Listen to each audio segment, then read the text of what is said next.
Welcome to our channel. Open the Strike app on your mobile device. If you haven't yet created an account, tap on Sign Up to get started. Fill in the required personal information, including your name and email address. Create a strong password for your account and confirm it. Agree to the terms and conditions, then tap Create Account. Check your email for a verification link sent by Strike. Click the verification link to activate your account. Once verified, log into the app using your credentials. Navigate to the Wallet section in the main menu. Tap on Add Funds to initiate your first purchase. Select Recurring Purchase as your purchase option. Choose Bitcoin from the list of available cryptocurrencies. Decide how much Bitcoin you want to purchase on a recurring basis. Set the frequency of your purchase, whether daily, weekly, or monthly. Input your payment method for funding the recurring purchases. You can choose bank transfer or debit card, depending on your preference.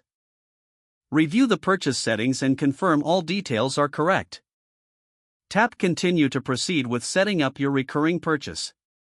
Review the summary to ensure all settings match your requirements. Finally, confirm your recurring Bitcoin purchase setting.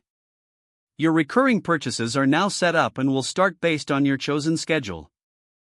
Check back regularly in the app to monitor your Bitcoin balance and make adjustments if needed.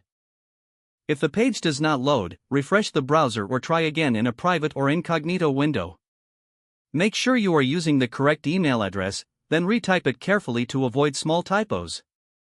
If your password is not accepted, use the reset option and create a new strong password you can remember.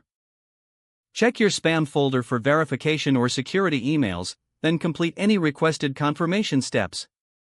Enable two-factor authentication if available to improve account security and reduce unauthorized access risk.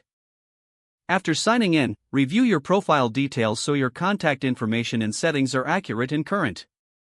If you see an error message, note it down and try again after restarting your device and internet connection. Don't forget to like this video and subscribe to our channel for more step-by-step tech guides.